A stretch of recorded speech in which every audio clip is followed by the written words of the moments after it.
Kalau kita pengen dapat banyak pahala ibadah, doa aja yang sering. Karena berdoa itu adalah ibadah. Dan Nabi yang paling banyak berdoa itu salah satunya Nabi Ibrahim. Dan kita baca di dalam Al-Quran gimana doa-doa Ibrahim yang sangat luar biasa. Sehingga Ibrahim dikenal dengan istilah awwahun. Hamba yang awwah, arti awwah itu da'a. Arti da'a banyak berdoa. Jadi kalau Ibrahim aja Allah sayang banget kepada beliau karena suka berdoa, berarti doa itu adalah ibadah. Dan Allah gak akan repot sama sekali kalau kita minta.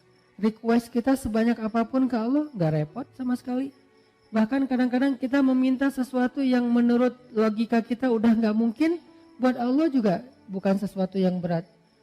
Gak akan Allah terganggu, kamu kalau minta ngira-ngira dong gitu. Masa minta sesuatu yang udah gak mungkin lagi dikabulkan? Enggak, karena ala kulli syai'in qadir, gak ada batasan. Allah maha kuasa atas segala sesuatu. Justru dengan meminta kita lagi belajar iman loh teman-teman.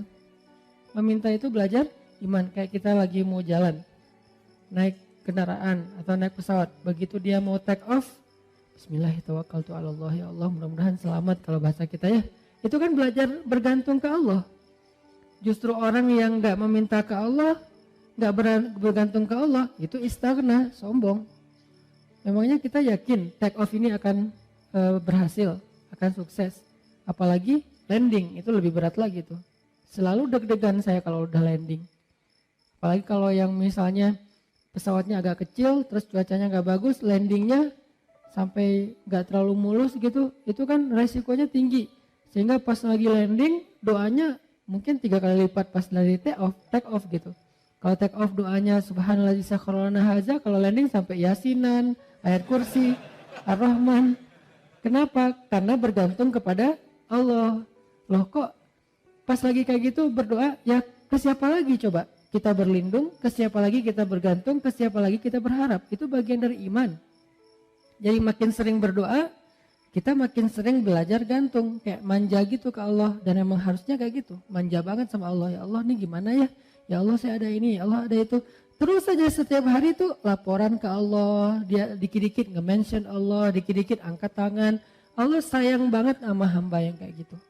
Justru kalau hamba ngerasa, ini mah masih bisa dikerjain sendiri, ntar aja kalau udah susah baru minta sama Allah. Allah gak suka yang kayak gitu, itu bukan mandiri, itu istighna, sombong. Masa hal yang sepele aja minta ke Allah. Nabi bilang, mintalah kepada Allah walaupun garam. Garam aja mau masak, minta ke Allah. Walaupun sederhana mungkin bahasanya. Ustadz, garam itu bukan minta ke Allah, beli ke warung, ke Alfamart, bukan minta ke Allah. Mungkin beli bisa juga dapat garam dengan seizin Allah pastinya. Tapi kita jadi gak belajar iman. Kita jadi gak dapat pahala. Apa susahnya sih tinggal bilang, ya Allah ini kurang garam. Bismillah, jalan aja nyari garam. Dapat garam, ada 2 orang, yang satu beli garam di warung tanpa bismillah, yang kedua beli garam di warung dengan bismillah. Dua-duanya dapat garam, tapi yang kedua dapat plus pahala, iman, makin disayang sama Allah. Siapa tahu lewat masakan yang dia masak dengan bismillah itu rasa cinta Allah tanamkan dalam hati suaminya. Kalau belum punya suami, siapa tahu itu calon mertuanya. Kan kata Nabi, di balik nama Allah selalu ada kebaikan kan? Jadi kalau kita bilang bismillah gak ada ruginya.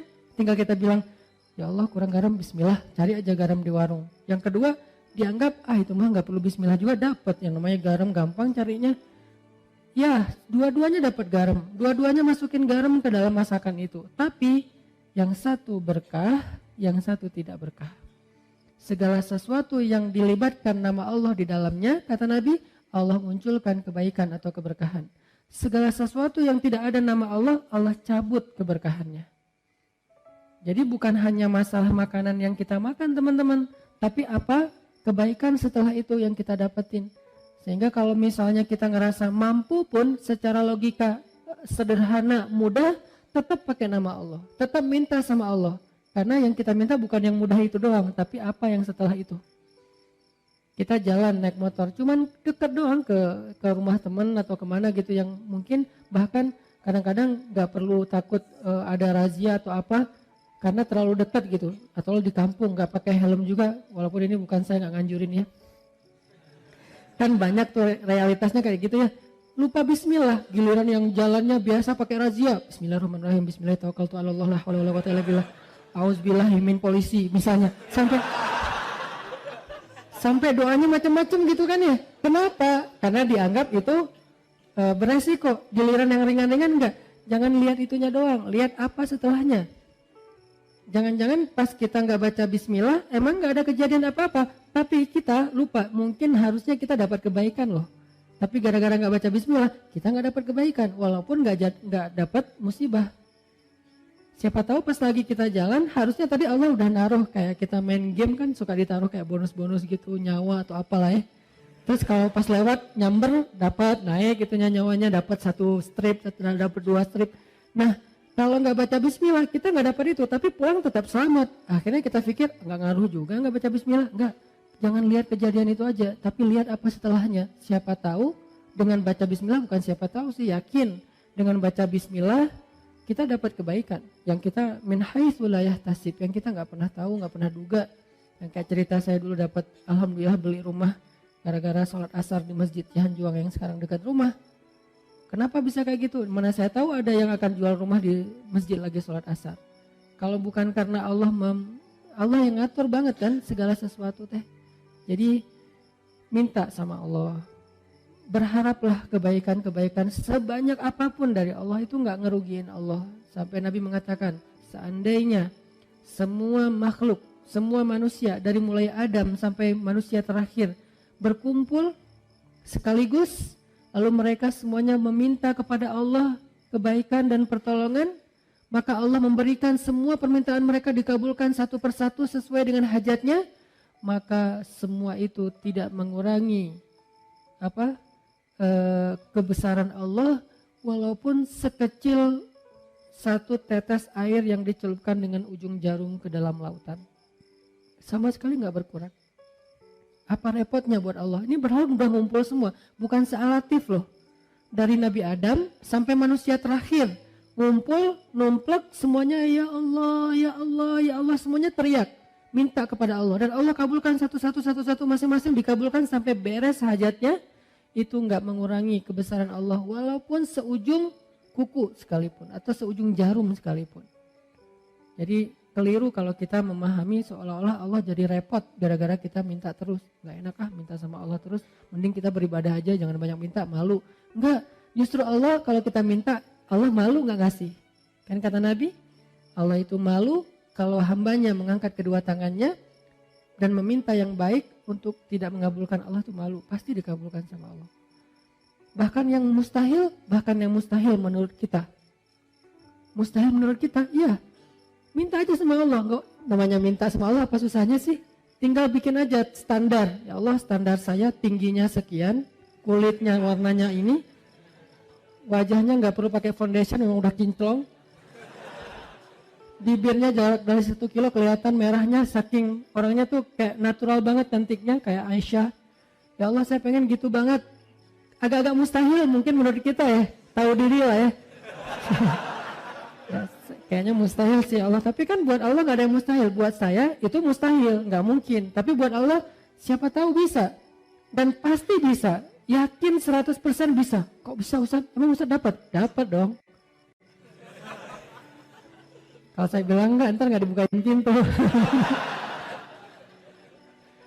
Insya Allah pasti dapat teman-teman. Kalau misalnya gak dikasih di dunia, dikasih di akhirat, yang pasti dikasih.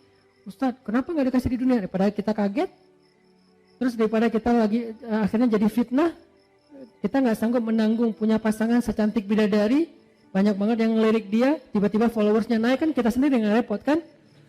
Nah, akhirnya dikasih yang kita sanggup menanggung kecantikan itu, sehingga kita nggak terabaikan dari hal yang lain, nggak bikin kita sombong. Coba kalau terlalu keren malah bikin kita sombong, kalau yang terlalu biasa bikin kita bingung.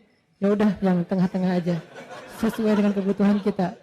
Nanti di akhirat baru dikasih sesuai dengan kita. Ya Allah, kok sekarang saya dapatnya keren gini ya Allah, kan kamu dulu mintanya gini. Siapa dia? Pasangan halal kita di dunia yang Allah make upin lagi nanti di akhirat. Make up dunia aja bisa berubah orang yang, kan banyak tuh di Instagram yang viral gitu kan. 2 foto kan ya, ini yang asli, ini hasil make up. Atau 3, asli make up editan. Yang ketiga paling keren kan. Nah, kebayang nggak editan di dunia aja pakai apps, itu bisa sekeren itu. Gimana editan akhirat? Allah yang edit. Jadi juru riasnya tuh langsung Allah yang ciptakan. Pas dibangkitkan dari kubur, bulu mata udah lentik. Kamu siapa? Kan aku. Kok udah berubah, bulu mata udah lentik, alis udah bertaut, nggak lurus gini kayak balok ya, bertaut gitu. Udah keren pokoknya. Minta aja lah, apa susahnya sih minta sama Allah, tinggal ya Allah saya gini. Bukan hanya dalam masalah jodoh, dalam masalah rezeki. Minta aja yang banyak. Kenapa takut meminta yang baik-baik dari Allah? Ya Allah jadikan saya orang kaya, tapi orang kaya yang dermawan. Jangan kaya kayak Korun, tapi kaya kayak misalnya Nabi Ayub. Kayanya ya, bukan sakitnya. Diperjelas, takutnya tadi dikasih. Kamu pengen kayak Nabi Ayub, tuh sakit aja 17 tahun. Ya Allah bagian itu saya lupa bilang. Kalau doa juga kadang-kadang harus hati-hati gitu. Ya Allah saya pengen kaya seperti Ayub yang dermawan. Ibrahim tuh, gimana kayanya Ibrahim? Kita kan jarang tahu kalau Ibrahim itu orang kaya kan. Kaya banget loh. Ukuran kekayaan Ibrahim apa teman-teman? Setiap malam Ibrahim itu menyembelih 100 ekor onta untuk para tamu yang berziarah ke Masjidil Aqsa. 100 ekor onta. Satu onta itu 40 juta harga paling murahnya. Kali 100 berapa? 4 miliar ya. Setiap malam 4 miliar. Setiap malam. Bukan setahun sekali. Setiap malam ngeluarin duit 4 miliar untuk ngejamu para penziarah yang datang ke kota suci Al-Quds. Itu baru makanan. Dan beliau menyediakan tempat penginapan bintang 5 gratis untuk semua para turis yang datang ke Masjid Al-Aqsa. Jadi Masjid Al-Aqsa yang sekarang, Al-Quds yang diklaim Israel sekarang itu, dulu tuh Ibrahim sendiri yang ngelolanya tuh. Ibrahim itu bukan orang miskin, orang kaya. Tapi diuji, ninggalin istri dan anaknya di tengah padang batu dengan bekal yang seadanya. Kalau beliau nggak punya apa-apa, wajar dong. Hajar menganggap, oh Ibrahim memang nggak punya apa-apa, ninggalin kita di sini. Tapi Ibrahim tuh orang kaya raya, kok bisa ninggalin istrinya kayak gitu, nggak dikasih bekal yang cukup? Ujian buat Hajar dari Allah SWT. Sehingga akhirnya Hajar belajar iman kayak gitu-gitulah. Jadi minta aja. Kalau misalnya Allah nggak ngasih di dunia kekayaan sebanyak yang kita minta, dikasih kekayaan di akhirat. Dan kekayaan di akhirat juga kita butuh. Bahkan di akhirat kita lebih butuh lagi jadi orang kaya daripada dunia. Kenapa? Karena di akhirat kita menjadi orang yang perjalanan sendirinya itu cukup lama. Gak dibantu siapa-siapa itu cukup lama. Baru setelah periode ini lewat, baru nanti akan ada periode kita ketemu lagi dengan pasangan kita, ketemu lagi dengan keluarga kita, yang pasti gak akan ketemu lagi dengan mantan kita. Itu ada adegan kayak gitu nanti di akhirat. Masa di surga ketemu mantan kan baper ya. Kenapa sih kamu udah masuk surga masih sedih? Itu. Kok mereka berduaan gitu-gitu amat sih, selfie-selfian aja dari tadi. Nah kamu pasangannya di mana? Ketinggalan di padang mahsyar. Kok bisa? Kebanyakan gosip. Jadi hisapnya lah lama gitu.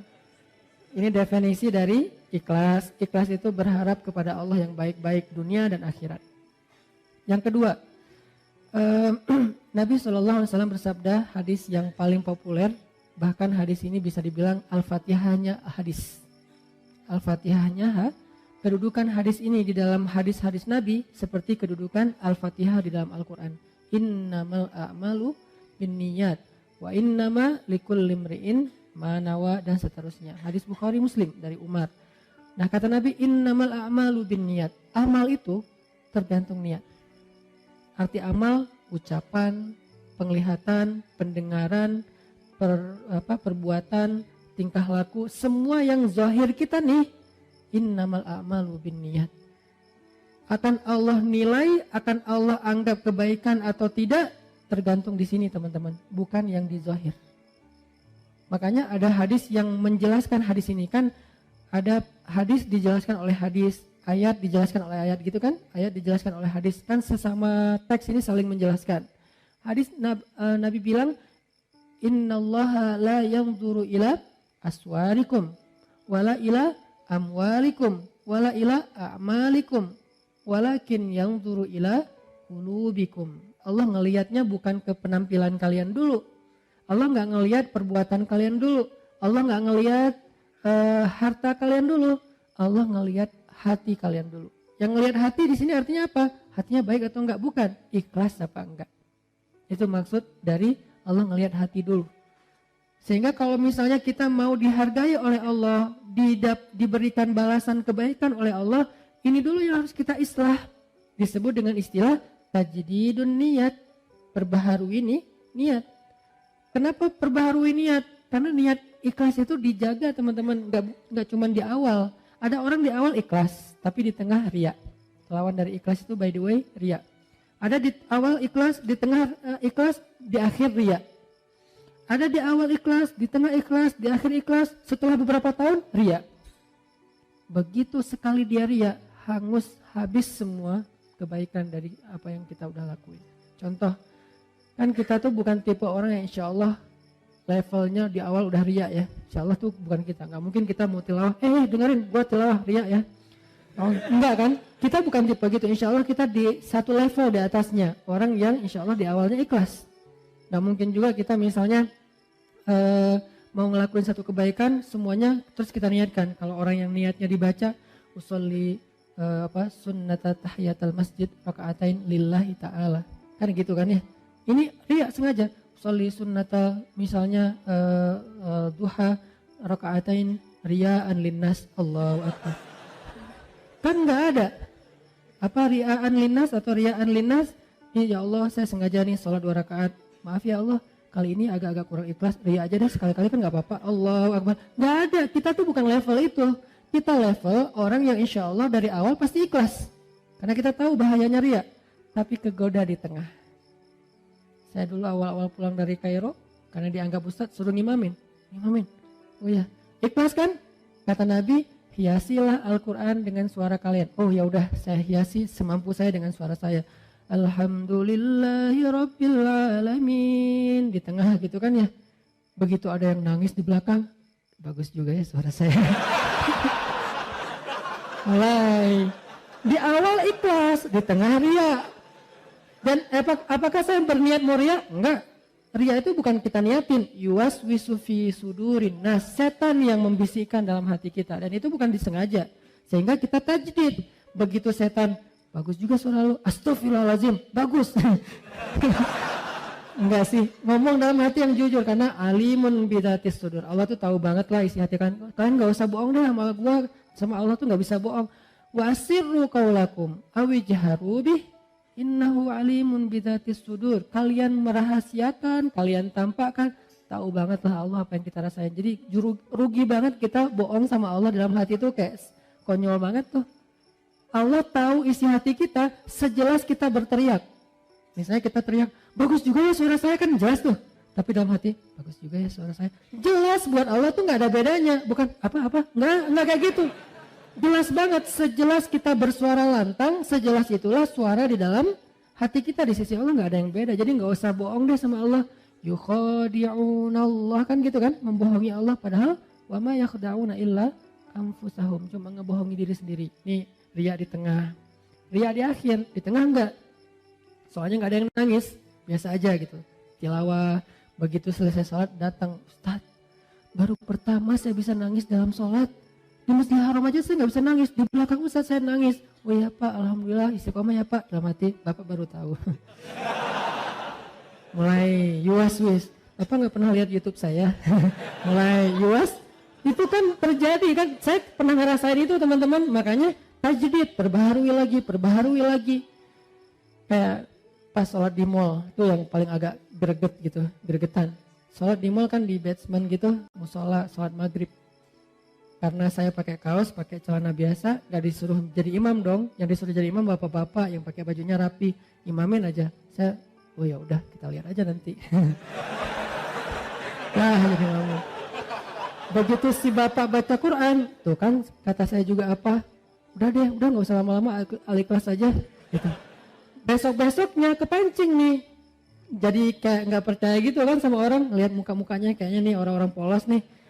Pas lagi mau dorong-dorong, saya kayak kedorong gitu. Siapa sih yang dorong saya gitu? pura-pura kedorong gitu. Ini bukan saya loh yang mau ya, nggak tahu siapa sih yang dorong saya gitu. Udah, Sof, benerin Sof. Dalam hati, Sof udah, dengerin ya. Nih gini nih tilawahan yang benar nih. Allah, ria. Mau saya baca 1 juz, 10 juz, 30 juz, satu huruf pun nggak ada nilainya di mata Allah. Innamal a'malu binniyat. Dan nggak bisa saya bohong sama Allah. Bohong ke manusia mungkin bisa. Saya kayak bacanya kayak khusyuk banget. Orang-orang sampai kagum gitu, respect. Masya Allah ya suaranya, bacaannya luar biasa. Pasti dari hati nih, karena kerasa di hati. Kata dia. Tapi kan Allah tahu. Ya tapi Allah maha menutupi aib. Allah nggak mau buka. Enak aja Allah ngomong enggak. Allah baru buka aib nanti di akhirat. Di dunia nggak akan Allah buka. Allah menjaga aib kita. Supaya apa? Supaya kita perbaiki diri. Ya Allah dia ngomongnya gitu, padahal enggak, astagfirullahaladzim, tajdidin niyah, perbaharui lagi niatnya, perbaharui. Ini pengennya karena Allah. Datang setan-setan tuh enggak akan lepas kita, dia pegang erat-erat tuh. Setan enggak mau ngelepas kita sampai kapan? Sampai mukhlasin, enggak ada bedanya lagi tadi pujian atau celaan, baru dia akan nyerah. Tapi kan kelas kita masih mukhlisin ya, itu juga kalau mampu. Nah kadang-kadang bukan di akhir, nanti setelah beberapa tahun. Nah kayak misalnya kita tahajud, udah 10 tahun nih tahajud, tiba-tiba ada teman kita mancing, gimana ya biar bisa tahajud, susah banget, saya udah masang 10 alarm gak kebangun, udah tidur di lantai biar cepat bangun, malah lebih nyenyak tidurnya. Gimana sih cara biar tahajud, saya udah olahraga siang harinya biar malamnya tidur awal jadi cepat bangun, tetap aja olahraga, tidur ya tidur, gak bangun-bangun. Gimana ya caranya? Kita kepancing, awalnya niatnya ikhlas juga, pengen sharing, pengen ngasih semangat. Sebetulnya sih tahajud itu gampang kalau udah jadi habit, gitu. Gimana maksudnya? Lah kalau udah jadi habit, mau dia capek, pulangnya telat, yang namanya jam 2 pasti udah kebangun. Biar jadi habit berapa lama? Ya standarnya sih 10 tahun. Kalau kamu gimana? Ya alhamdulillah 10 tahun. Habis semua. 1 malam pun gak ada nilainya, coba. Sayang banget kan?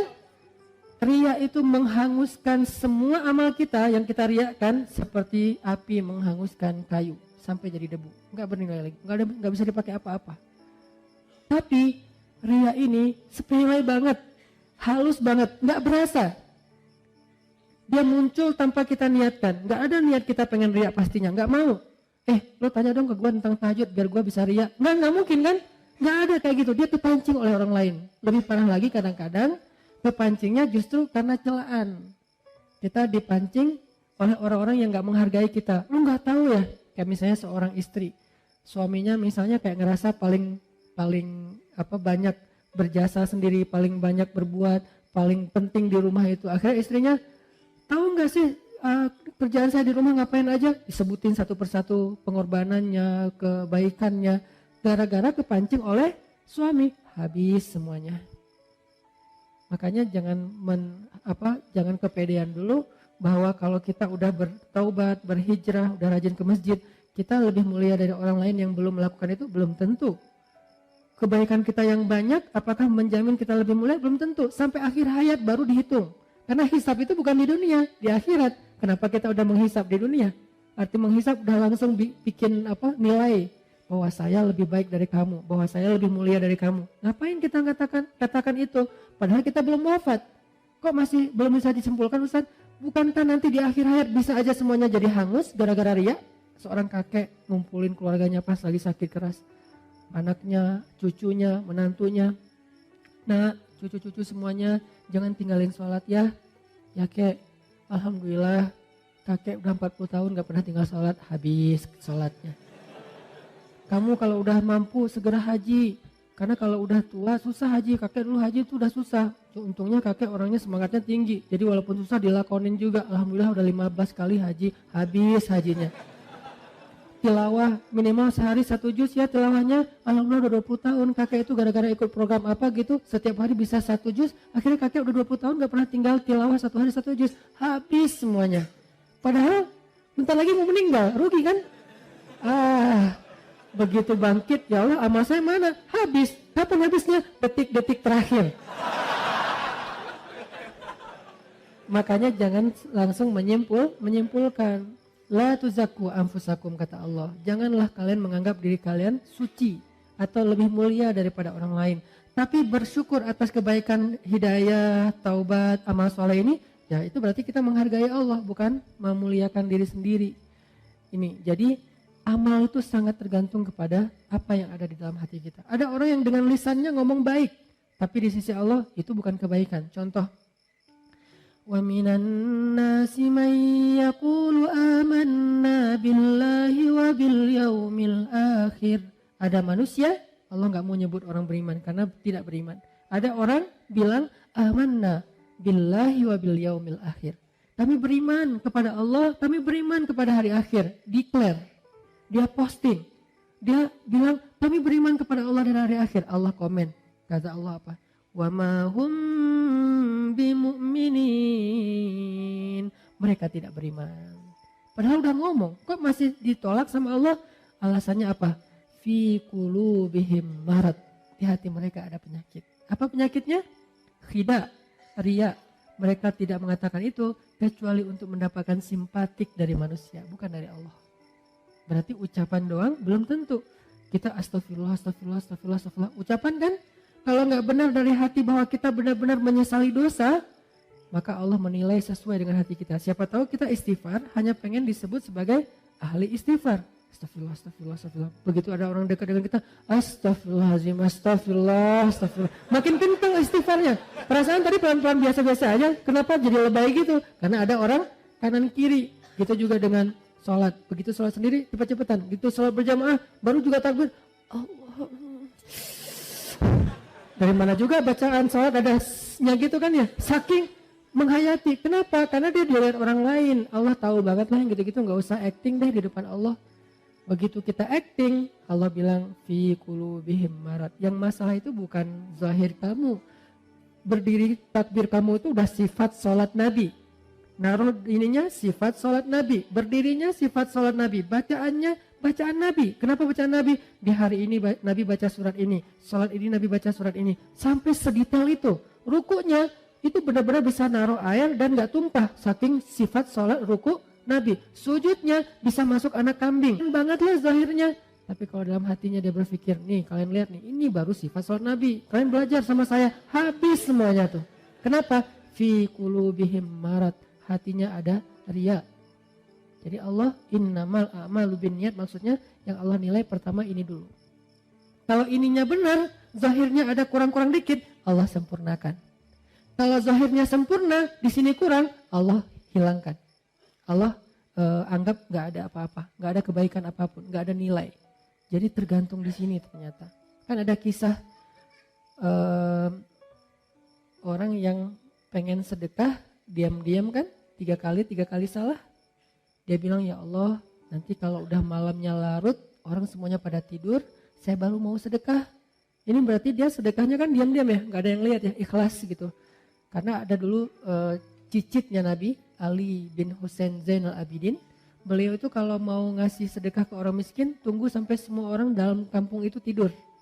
Begitu orang udah pada tidur, baru keluarlah Ali bin Husain, bawa roti, naruh di depan rumah orang-orang miskin. Terus pulang aja. Dan gak mungkin juga orang miskin pakai CCTV kan. Jadi dia tahu gak ada yang lihat, ditaruh. Pulang pagi-pagi orang miskin buka pintu, ada kantong di dalamnya roti. Setiap malam kayak gitu. Dan gak ada yang tahu kalau itu Ali bin Husain. Kapan taunya? Begitu Ali bin Husain Zainal Abidin wafat, udah gak ada lagi roti di depan rumah orang miskin. Baru orang mengatakan berarti selama ini yang ngasih adalah Ali bin Husain Zainal Abidin. Saking merahasiakan amal biar Allah dan saya aja yang tahu. Kita berdua aja ya, Allah yang tahu, yang lain gak usah. Itu romantis banget loh sama Allah. Jadi kalau ada yang ngomong tuh gak pernah sedekah, ya Allah dia gak tahu. Biar kita aja sama Allah yang tahu. Itu keren loh. Jadi ada amal yang biar jadi rahasia. Kan kalau ada rahasia tuh jadi terkesan akrab ya, kayak romantis gitu kan. Kayak kita misalnya dengan orang-orang khusus, sahabat kita, geng kita, kan kita punya rahasia yang orang lain gak tahu kan. Jadi kalau ada orang yang ngomongin macam-macam, kita ngelirik dia aja sambil senyum-senyum, dia nggak tahu kan. Nah ini dengan Allah juga harusnya ada kayak gitu. Walaupun nggak mungkin semua amal pastinya. Masa ke masjid kita nggak ada yang tahu, berarti ke masjidnya pas nggak lagi azan. Kamu ngapain jam 12 ke masjid? Saya sholat jamaahnya nggak ada yang tahu, ikhlas. Nggak ada azan juga. Tapi kalau misalnya sholat jamaahnya pas azan, ya pasti orang tahu lah dia tuh rajin sholat jamaah. Ya itu di luar kemampuan kita. Bagian itu kita tajdidun niyah. Tapi yang lain yang masih bisa dirahasiain, rahasiain. Karena ada ulama dulu tuh merahasiakan ibadah malamnya sampai 40 tahun gak ada yang tahu kalau dia tuh tahajud. Jadi orang bilang dia tuh gak pernah tahajud. Padahal dia tahajud. Kok orang gak ada yang tahu? Caranya kalau orang masih melek dia biasa-biasa aja. Begitu dia pas orang lagi melek dia tidur. Begitu orang tidur dia bangun. Dia lagi sholat pas orang balik badan, karena orang tidur juga gerak ya. Pas orang balik badan dia langsung khawatir gitu. Ya Allah ketahuan. Ternyata dia cuma balik badan lanjutin. Waktunya orang bangun dia tidur lagi. Selama 40 tahun. Kenapa? Kata dia, saya tidak mau melakukan sesuatu yang diketahui manusia, kemudian setan menggoda saya untuk menjadi orang yang riya. Sehingga dirahasiakan. Ketahuan gara-gara ada yang iseng ngintip. Akhirnya ketahuan juga, ya Allah saya pernah udah pengen ikhlas. Jadi bukan saya yang mau loh ya, ini saya tetap ikhlas kan. Ikhlas tapi riya. Jadi riya terhadap ikhlas. Ini unik. Ada orang yang riya terhadap ikhlas. Lo kenapa gak pernah melakukan tahajud? Gua orangnya gak mau sebut-sebut kalau tahajud. Udah biasa ngelakuin tengah malam jam sekian juga gak pernah dikasih tahu ke siapa-siapa, ikhlas dong. Ini riya terhadap ikhlas. Kenapa sih lo tilawah Al-Quran pelan-pelan? Soalnya suara gue terlalu bagus kalau terlalu kencang. Daripada gue nanti jadi riya, gue bacanya pelan-pelan aja. Alhamdulillahirrabbilalamin. Terus ada yang pamer gitu, ada yang show off gitu di sebelah. Alhamdulillah, suara gitu aja pamer. Riya terhadap keikhlasannya. Jadi nggak rela kalau orang lain riya karena dia ngerasa ikhlas. Jadi pengennya lo nggak usah riya depan gue deh, gue ikhlas. Kalau gue mau pamer bisa, cuma kan gue nggak mau, gue pengennya ikhlas. Ini namanya ikhlas riya terhadap ikhlas. Ini aneh banget. Sama dengan orang yang perlu istighfar terhadap istighfar. Ya istighfar, al-istighfar yahtajul istighfar. Istighfarnya membutuhkan istighfar. Kenapa? Istighfarnya itu riya banget. Astagfirullah, ya Allah, zalamtu nafsi zulman katsira. Oh nggak ada lagi orang, amin. Udah pergi aja. Kalau juga ada orang, istighfarnya luar biasa. Ini nih, istighfar yahtajul istighfar. Istighfar yang membutuhkan istighfar. Jadi ada laki-laki, dia sedekah, ya Allah malam ini saya pengen sedekah ke orang pertama yang saya temuin di luar rumah. Malam-malam, kayak kita mungkin jam 12 malam dia keluar, ketemu seorang laki-laki, ngasih aja, pergi. Karena dia gak mau ketahuan, gak mau ngobrol biar gak ketahuan, pergi aja. Besok pagi, orang-orang pada ngomong, jadi trending topik. Kata orang-orang, semalam ada pencuri dapat sedekah. Dia langsung ngerasa gitu, bukan kegeeran karena dia doang yang sedekah kan. Astagfirullahaladzim, berarti sedekah saya salah semalam buat pencuri. Ya Allah, saya ulangi deh ntar malam, saya perbaiki. Maaf ya Allah. Malam kedua dia keluar lagi, diam-diam gak ada orang. Jalan nyari siapa yang bisa dibantu. Lewat seorang cewek, kasih, neng, langsung pergi. Besok pagi orang-orang ngomong, semalam seorang pezina dapat sedekah. Astagfirullahaladzim, salah lagi 2 kali. Dan ini ceritanya bukan fiksi, hadis dalam bentuk kisah. Malam ketiga dia keluar lagi, ketemu orang kasih, pergi. Besok orang mengatakan, semalam ada orang paling kaya di kampung ini dapat sedekah. Astagfirullah, 3 kali salah. Malam keempat dia tidur, Allah utus malaikat menjelma dalam mimpinya. Ini namanya mimpi yang baik, ilham dari Allah. Malaikat itu bilang, fulan sedekah kamu 3 kali, mungkin kamu pikir salah, tapi Allah terima karena dia ikhlas. Yang pertama, sedekah kamu kepada pencuri membuat dia tidak jadi mencuri karena sudah mendapatkan apa yang dia butuhkan. Sedekah kamu kepada pezina membuat dia tidak jadi menjual tubuhnya karena dia sudah mendapatkan apa yang dia butuhkan. Dan yang ketiga, sedekah kamu ke orang kaya telah menyadarkan dia dari sifat kikir sehingga sekarang dia menjadi orang kaya yang dermawan. Lihat, amal zahirnya gak sempurna tapi batinnya sempurna. Akhirnya Allah perbaiki. Ada orang amal zahirnya sempurna, batinnya rusak, Allah rusak. Siapa? Hadis tentang 3 orang yang pertama masuk neraka. Dihisab sama malaikat, ya Allah dia keren banget nih amalnya. Apa?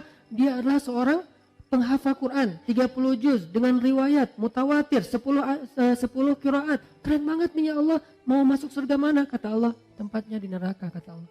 Malaikat aja sampai heran karena malaikat kan gak tahu isi hati ya.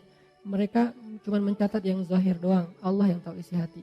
Malaikat nanya, ya Allah salah dia apa? Kan dia ahli Al-Quran, rajin membaca, rajin menghafal, pembawa Al-Quran kemana-mana. Kata Allah, karena dia tidak menghafal Al-Quran untuk aku.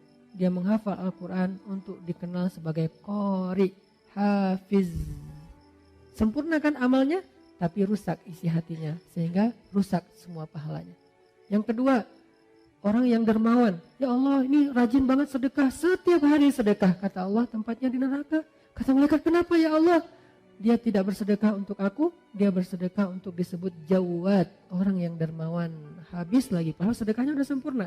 Yang paling parah tuh yang ketiga, di lehernya masih ada bekas luka karena terbunuh dalam peperangan. Malaikat kagum gitu, respect. Wah, ini keren banget ya Allah. Ini orang yang syahid, orang yang mujahid, orang yang berjihad. Kata Allah, tempatnya di neraka malaikat. Kata malaikat, kenapa ya Allah? Dia tidak berjihad untuk aku, dia berjihad untuk disebut syuja, sang pemberani, seorang pahlawan. Lihat, zahirnya sempurna, batinnya rusak, maka rusak. Zahirnya kurang-kurang dikit, batinnya sempurna, maka sempurna. Innamal a'malu binniyat. Ini maksud dari kalimat ini. Jadi innamal a'malu binniyat, amal kita itu bukan yang zahir dulu yang Allah nilai, tapi isi hati dulu yang Allah nilai. Perbaiki niat, tajdidun niyah. Jaga amal kita dengan menjaga niat. Kita mungkin mudah menjaganya di awal. Bagaimana dengan di tengah ketika sedang melakukannya? Bagaimana dengan di akhir, apresiasi atau celaan orang setelahnya? Bagaimana setelah beberapa tahun setelah kita merasa bahwa ini keren banget, kita istiqomah? Itu akan sangat berpengaruh. Mungkin amal kita banyak, tapi belum tentu semuanya sampai kepada Allah. Dari sekian banyak amal yang kita lakukan, cuma sedikit mungkin yang sampai kepada Allah. Yang sedikit itu hanya yang gampang-gampang, yang ringan-ringan. Kenapa? Cuman itu yang kita gak bisa riak. Mau riain apa? Bacanya Al-Ikhlas.